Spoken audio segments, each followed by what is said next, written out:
இவர் எடுத்த உடனே சிஎம் ஆகும்னா நான் அவர்கிட்ட ஒரே ஒரு கேள்வி தான் கேட்பேன். ஒரு டைரக்ஷன் பண்ண தெரியாது, எதுவுமே தெரியாது, கேமரா பிடிக்க தெரியாது, எதுவும் தெரியாது.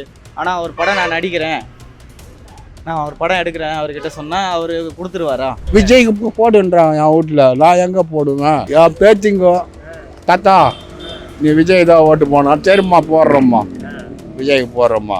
நான் கமல் ஃபேன் தான், நானே சொல்கிறேனே, அவர் நிற்கும் போது ஓட்டு போடல அவருக்கு. 2026 சட்டமன்ற தேர்தலில் விஜய் புதுசாக களம் இறங்குறாரு.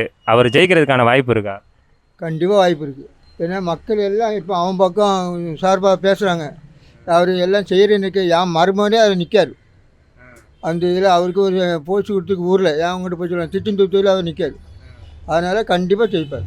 இல்லை அதுக்குன்னு இல்லை, அவர் ஓரளவு மக்களுக்காக நன்மையெல்லாம் நல்லா செய்கிறார் இப்போத்தில் அப்பத்துலேருந்து. அதனால் ஓரளவு எனக்கு தெரிஞ்சது ஓரளவு வாய்ப்பு இருக்குது, வரலான்னு ஒரு நம்பிக்கை இருக்குது எனக்கு. அது தனித்து போட்டிகிட்டால் கொஞ்சம் கஷ்டம்தான், அது 99 நம்பிக்கை இல்லை.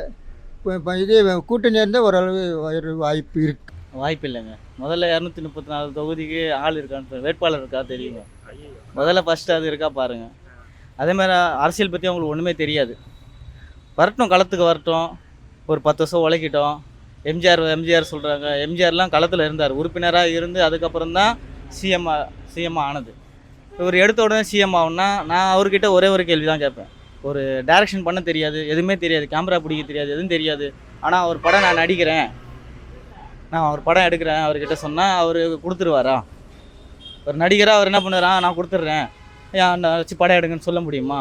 அதே மாதிரி ஒரு சாதாரண ஒரு படமே அந்த மாதிரி கொடுக்க முடியாதுன்னும் போது, ஒரு நாட்டை ஆளணுன்னா அந்த துறைகள் என்னென்ன துறை இருக்குது எல்லாமே தெரியணும்.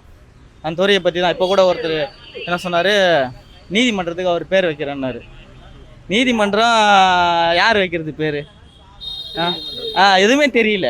எதுவுமே தெரியலன்னும் போது அதை கற்றுக்கிட்டு வரட்டும்.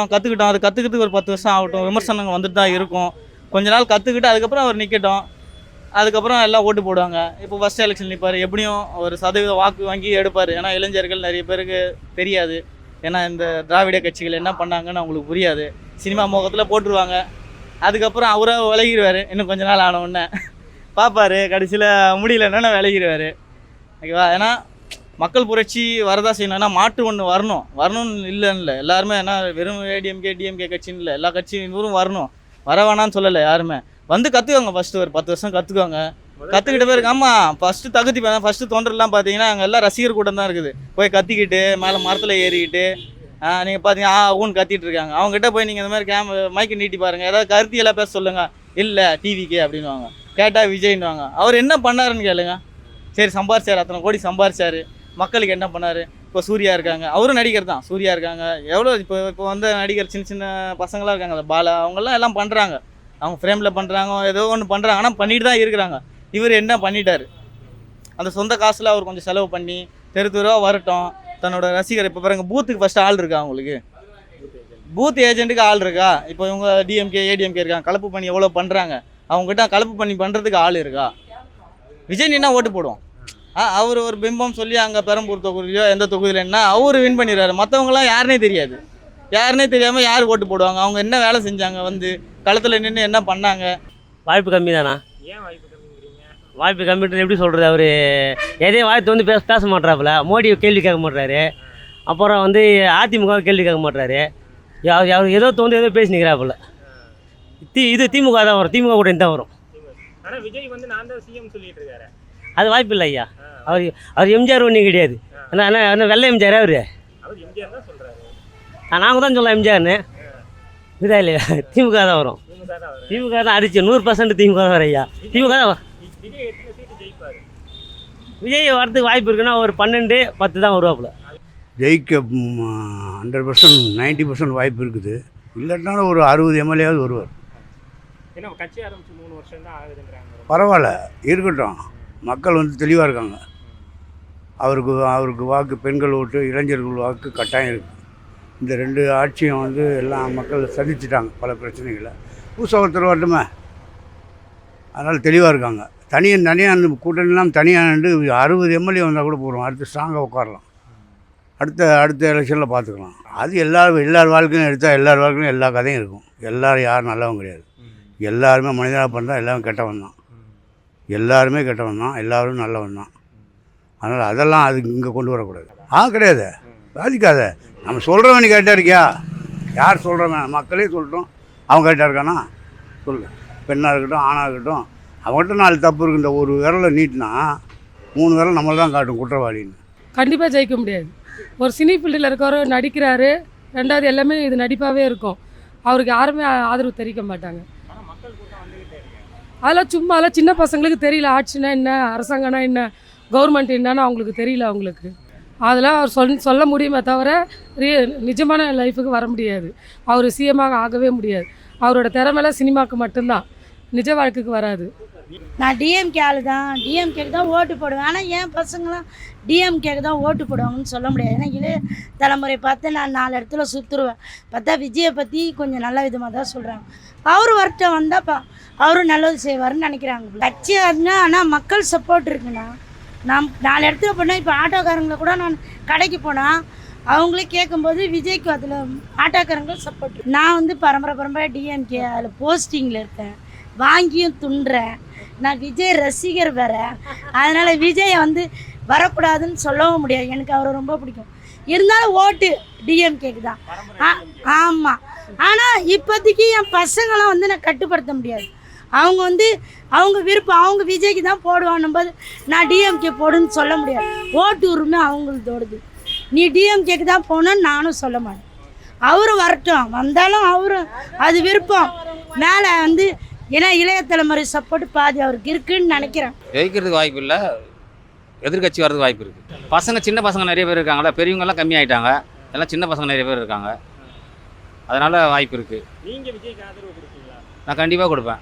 ஏன்னா நான் ஷூட்டிங்கில் ஒர்க் பண்ணிட்டு இருந்தேன், அவர் எனக்கு நிறைய ஹெல்ப் பண்ணியிருக்காரு. நான் லைட்மேனாக ஒர்க் பண்ணியிருந்தேன், எனக்கு நிறைய ஹெல்ப் பண்ணியிருக்காரு. நான் அவருக்காக தான் போடுவேன். இருந்தாலும் ரசிகர் தான் ஓட்டு வரும், பொதுமக்கள்லாம் போட மாட்டாங்க. பொதுமக்கள் அது எப்படி அதிமுக இது ரெட்டை இலை. நானும் பக்கா எம்ஜிஆர் கட்சிக்காரன் தான். நான் எப்படி ஆனால் நீங்களே விஜய்க்கு ஓட்டு போடுறீங்க? விஜய்க்கு போடுன்றான் என் வீட்டில். நான் எங்கே போடுவேன்? தேருக்கு சொல்லுவேன் விஜய்க்கு போட்டாச்சு. நான் போடுறதே இலைக்கு தான், அந்த காலத்துலேருந்தே இலை. என் பேச்சுங்க தாத்தா நீ விஜய் தான் ஓட்டு போனா, சரிம்மா போடுறோம்மா, விஜய்க்கு போடுறோம்மா. அங்கே போட்டு வந்து விஜய்க்கு போட்டா இன்னும் எப்படி அவ்வளோதான். அவனுக்கு நான் ரொம்ப போடுறேன் சின்ன பையனுக்கு. நீ ஒன்று அப்படியே முதலமைச்சர் ஜெயலலிதா அம்மாவே விடாதான் கழிச்சாங்க. முக ஸ்டாலின் வர்றதே இல்லை. அந்த அம்மா எல்லாம் ஏற கட்ட சசிகலா சேர்ந்து இப்போ அது ஒரு அம்மா சின்னம்மா. அது எங்கே வரப்போகுது? அம்மா சின்னம் சும்மாவோ போவோம். அதெல்லாம் கிடையாது. டிஎம்கே தான், 100% டிஎம்கே தான். அதெல்லாம் விஜய்லாம் பார்த்தா அரசியலை பற்றி என்ன தெரியும்? விஜய்லாம் வரவே முடியாது, வரவும் கூடாது, அவ்வளோதான். பாப்பட்டா விஜயகாந்த் நல்ல மனுஷன். அவரே ஒன்றும் இல்லாமல் அவர் கூட்டணி இருந்தது. அவரே வந்து ஏடிஎம்எல் கூட்டணி இருந்ததுனா தான் அவர் எதிர்கட்சி தலைவர் முடிஞ்சு. அதெல்லாம் எம்ஜிஆரோட முடிஞ்சு போச்சு. அதுக்கப்புறம் இனிமேல் யாரும் நடிகர்லாம் வர முடியாது. நான் கமல் ஃபேன் தான். நானே சொல்கிறேனே, அவர் நிற்கும் போது நான் ஓட்டு போடல அவருக்கு. இப்போ எனக்கு வந்து நான் கிட்டத்தட்ட 45 வயசு ஆகுது. எனக்கு தெரிஞ்சு ஒரு 20 ஓட்டுக்கு மேலே போட்டிருப்பேன். 21 வயசில் நான் வாங்கின ஓட்டு ஐடி. அப்போல்லாம் இதில் போட்டால் பிடிப்பாங்க. நான் இப்போ 45 வயசு, நான் கிட்டத்தட்ட 20 ஓட்டுக்கு மேலே போட்டிருப்பேன். எனக்கு தெரியாது, ஆனால் தெரியல. 22 வயசுலேருந்து போகிறேன். அதுலேருந்து எனக்கு தெரிஞ்சு திமுக தான் வரம்பா. மக்கள் குரலுக்கு என்ன கொடுத்தாங்க அவர் சொல்லுவாருங்க. திமுக எல்லாருமே அந்த காலத்துலேருந்து திமுக எதிரின்னு தான் சொல்கிறாங்க. எல்லாருமே திமுக எதிரி தான். அப்போ தான் ஓட்டு வாங்கிடுவோம். ஓட்டு வாங்கி இப்போ ஏடிஎம்கே ஒன்றுமே இல்லாமல் போயிடுச்சு. இப்போ பார்த்தீங்கன்னா அவர் விற்கிற தொகுதி வேணால் வின் பண்ண முடியும். மற்றதெல்லாம் வாய்ப்பு இல்லை. முதல்ல 234 தொகுதிக்கு ஆள் இருக்கா பாருங்கள். மிஞ்சி போனால் ஒரு 25 தொகுதிக்கு ஆள் சேர்க்க முடியும், அவ்வளோதான். அதனால தான் கூட்டணின்னாரு. ஒருத்தரும் வரல. இப்போ தனியாக நின்று குழம்பிட்டு இருக்காரு. கூட்டணி இல்லாமல் இப்போ மிஞ்சி போனால் இப்போ அதிகபட்சம் இப்போ ஏடிஎம்கே தான் வாய்ப்பு. அங்கே சிபிஐ ரைவ் ஓடிட்டுருக்கு. மேக்ஸிமம் வந்து ஏடிஎம்கே கூட இன்னும் ஒரு 10 நாள் ஜாயின் பண்ணிடுறாரு. ஓகேவா? அதுவும் இப்போ இருக்குது. எத்தனை நாள் இன்னும் இருக்குது எலெக்ஷனுக்கு? 30 நாளில் சிம்பிளாக நான் கேட்குற கொஸ்டின், 30 நாளில் அனைத்து ஜாதி தலைவரை பார்க்கணும், முஸ்லீம் தலைவரை பார்க்கணும், மற்ற எந்தெந்த தலைவர்லாம் இருக்காங்க அவங்க எல்லாருமே போய் சந்திக்கணும். அவங்க எல்லாரையும் சந்தித்து அவங்களோட ஓட்டெல்லாம் நீங்கள் கலெக்ட் பண்ணணும். போய் பஞ்சாயத்து தலைவரை பார்க்கணும். அந்த ஊருக்கால என்னென்ன ஊர் இருக்குது, வெறும் சென்னை மட்டும் பார்த்தா போதுமா? மற்ற ஊர்கள் இருக்குது, அவங்களோட பெரிய பெரிய தலைகள்லாம் பார்த்து அவங்க பேசி அந்த அரசியல் பேசி நான் என்னென்ன பண்ண போகிறேன், இந்த ஏரியா என்ன பிரச்சனை, இதை இந்த 30 நாளில் அவரால் முடியுமா? முதல்ல முடியுமா? 30 நாளில் ஃபஸ்ட்டு வெளியில் வருவாரா பாருங்கள். அவர் வெளியில் வந்துட்டா அதுக்கப்புறம் பார்த்துக்கலாம். 30 நாள் அவர் போய் சுற்றணும், கலப்பு பண்ணி செஞ்சாதான். இப்போ இவங்க ஏதோ பண்ணுறாங்க, ஏதோ பண்ணல, மக்களுக்கு எவ்வளோ பண்ணியிருக்காங்க. ஏன்னா சத்துணவுலேருந்து ஏகப்பட்ட திட்டங்கள் இருக்குது. பெண்களுக்கு பஸ்ஸு கொடுத்துருக்காங்க, அதனால் எத்தனை பெண்கள் வெளியில் வராங்க, அவங்களுக்கு 1000 ரூபா மிச்சம்.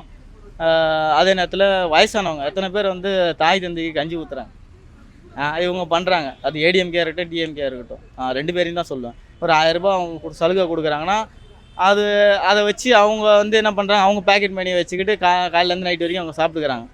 அந்த மாதிரிலாம் போயிட்டுருக்கு. இவர் வந்து சிஸ்டத்தையே கொலாப்ஸ் பண்ணிட்டுருவாங்க. ஏன்னா ஒன்றுமே தெரியாமல் வந்தாங்கன்னா, இப்போ ஜெலன்ஸ்கி வந்திருக்காரு பாருங்க. அங்கே ஜெலன்ஸ்கி அவர் நடிகர் தான். அவர் நாடு எப்படி இருக்குது இப்போ பாருங்கள். உக்ரைன்னா இருக்குது, என்ன பிரச்சனையில் ஓடிட்டுருக்கு. அவர் நடிகர் வெறும் ஊன்னாரு.